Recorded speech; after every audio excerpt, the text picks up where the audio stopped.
السلام علیکم ورحمۃ اللہ وبرکاتہ۔ اعوذ باللہ من الشیطان الرجیم، بسم اللہ الرحمن الرحیم۔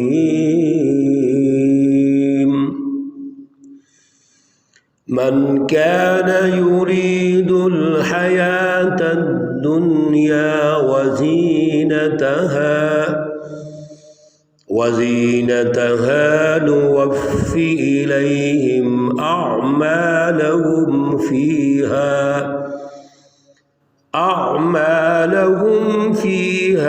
وهم فيها لا يبخسون۔ صدق اللہ العلی العظیم۔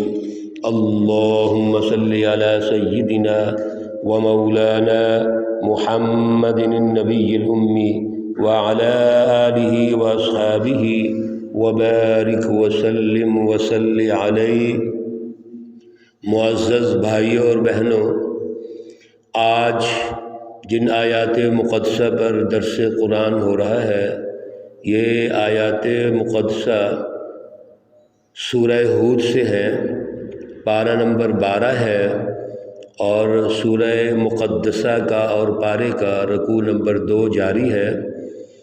آیات مقدسہ 15، 16 اور 17 پر انشاءاللہ العزیز مختصر بات چیت ہوگی۔ اللہ رب العزت ہمیں ان آیات کا شعور عطا فرمائے، اس کو سمجھ کر اور ان پر عمل کرنے کی توفیق اور صلاحیت عطا فرمائے۔ گزشتہ درس میں اللہ رب العزت نے انسانوں کے جو 2 مائنڈ سیٹ ہیں وہ ارشاد فرمائے تھے۔ ایک وہ ہے جو ناشکرے ہیں، مایوس ہیں، ہمیشہ وہ جو موجود ہوتا ہے اس پر ناشکری کرتے ہیں اور آنے والے وقت سے مایوس ہوتے ہیں۔ لیکن جو مومن ہیں، اللہ کے سچے بندے ہیں، حزب اللہ ہیں، وہ ناشکرے بھی نہیں ہوتے اور مایوس بھی نہیں ہوتے۔ جو موجود ہے اس پر الحمدللہ کہتے ہیں، اس کو استعمال کرتے ہیں، اور جو نہیں ہے اس کی مینجمنٹ کرتے ہیں۔ اگر کوئی فلسفیانہ کمزوری ہے، علمی کمزوری ہے، نظریاتی کمزوری ہے، اس کو دور کرتے ہیں، حقیقی علم حاصل کرتے ہیں۔ اور اگر کوئی عملی کمزوری ہے، کوئی مینجمنٹ کی کمزوری ہے، کوئی ڈسپلن کی کمزوری ہے تو وہ اس کو دور کرتے ہیں اور پراپر جدوجہد کرتے ہیں، آگے بڑھتے ہیں۔ اللہ رب العزت ان کو کامیاب کرتے ہیں۔ اللہ رب العزت کی کامیابی کی یاد رکھیے، دنیا اور آخرت دونوں جہانوں میں یہی 2 بنیادیں ہیں۔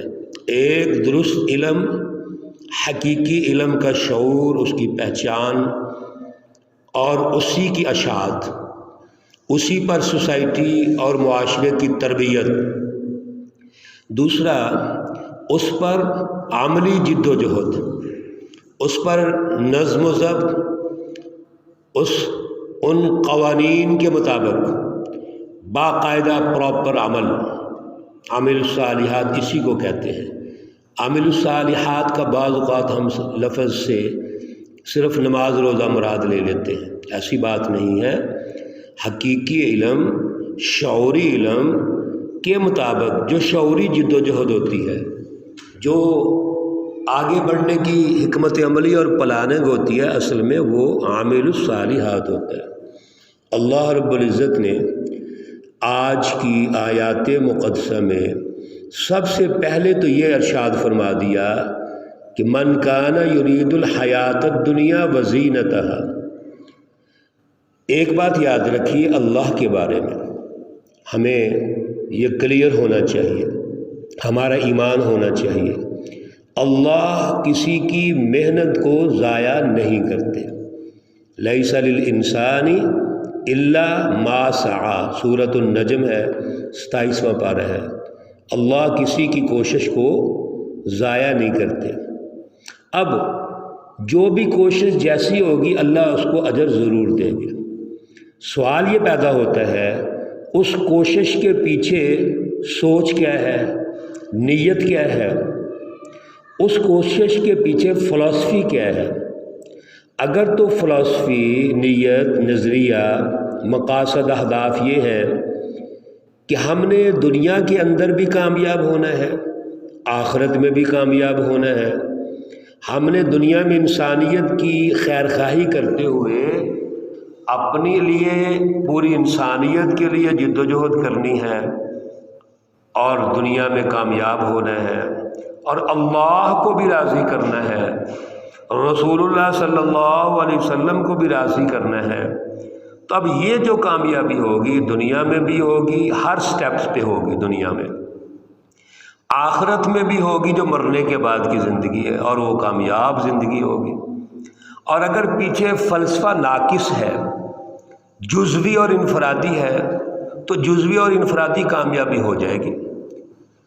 وہ کامیابی جتنی فلسفی ہے، جتنی سوچ اور مائنڈ سیٹ ہے، اتنی کامیابی ملے گی، دوسری کامیابی نہیں ملے گی، اجتماعی کامیابی نہیں ملے گی۔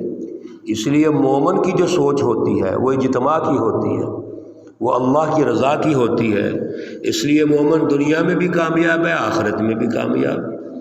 لیکن اگر کسی کا مطمع نظر دنیا ہے تو اللہ فرماتے ہیں من کان یرید الحیات الدنیا، جس کا انفرادی جزوی ٹاسک ہے، ہدف ہے دنیا کی زندگی میں، وزینتہا، اور دنیا کی زندگی میں وہ خوش نمائی چاہتا ہے، اپنے آپ کو بہتر بنانا چاہتا ہے، تو اللہ فرماتے ہیں نوفی الیہم اعمالہم، ہم جو دنیا میں وہ محنت کرے گا اس کو پورا پورا اجر دیں گے، وہم فیہا لا یبخسون، ایک رائی کے برابر بھی اس کا نقصان نہیں ہوگا۔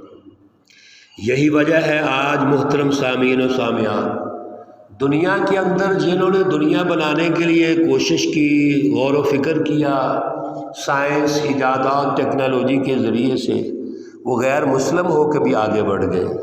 کیوں؟ دنیا کی کامیابی کا تعلق مسلمان اور غیر مسلم سے نہیں ہے، دنیا کی کامیابی کا تعلق جد و جہد سے ہے، محنت سے ہے، غور و فکر سے ہے، لہذا وہ دنیا میں بھی کامیاب ہو گئے ہیں۔ آج دنیا میں ہم ان سے متاثر ہیں، حالانکہ ہمارا جو فلسفہ ہے، ہمارا جو مائنڈ سیٹ اللہ نے ہمیں دیا ہے، جو تربیت فرمائی ہے، رہنمائی دی ہے، وہ تو ان سے آگے کی رہنمائی ہے۔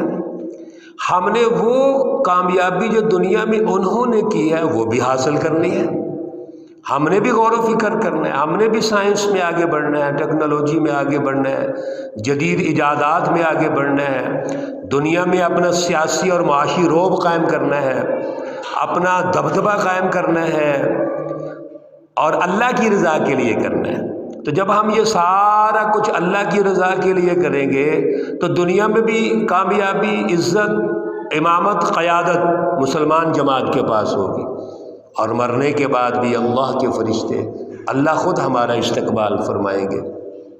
تو یاد رکھیے دنیا میں اگر کوئی مسلمان بھی، ایون اگر کوئی عالم ہے، اس کا مطمع نظر یہ ہے کہ میں اس علم کے ذریعے دولت کماؤں تو دولت ملے گی اس کو۔